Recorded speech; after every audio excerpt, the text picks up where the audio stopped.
লক্ষ্মীপুরের রামগঞ্জে পারিবারিক যৌথ বিদ্যুৎ বিলের ৫ টাকা লেনদেনকে কেন্দ্র করে প্রবাসী আলমগীর হোসেন নামে এক ব্যক্তিকে পিটিয়ে হত্যার অভিযোগ উঠেছে তার বড় ভাইয়ের বিরুদ্ধে। শনিবার সন্ধ্যায় উপজেলার করপাড়া ইউনিয়নের লেদির বাগোবাড়ির এলাকায় এই ঘটনা ঘটে। স্থানীয় সূত্রে জানা যায়, নিহত আলমগীর হোসেন দীর্ঘদিন প্রবাসে ছিলেন।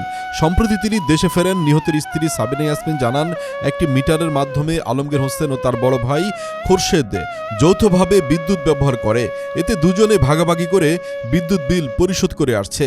চলতি মাসের বিল দেওয়ার সময় আলমগীর ৫ টাকা কম দেয়। এ নিয়ে দুই ভাইয়ের মধ্যে কথা কাটাকাটি হয়। সন্ধ্যায় এলাকার একটি চায়ের দোকানে আলমগীর চা খেতে যান। সেখানে খোরশেদ সহ কয়েকজন মিলে তার স্বামীকে মারধর করেন। পরে গুরুতর আহত অবস্থায় অভিযুক্তরা তাকে ঘটনাস্থলে ফেলে রেখে যায়। এতে তিনি মারা যান। রামগঞ্জ থানার ভারপ্রাপ্ত কর্মকর্তা ফিরোজউদ্দিন চৌধুরী বলেন, প্রাথমিক তথ্য অনুযায়ী বিদ্যুৎ বিল নিয়ে দুই ভাইয়ের মধ্যে হাতাহাতির ঘটনা ঘটে।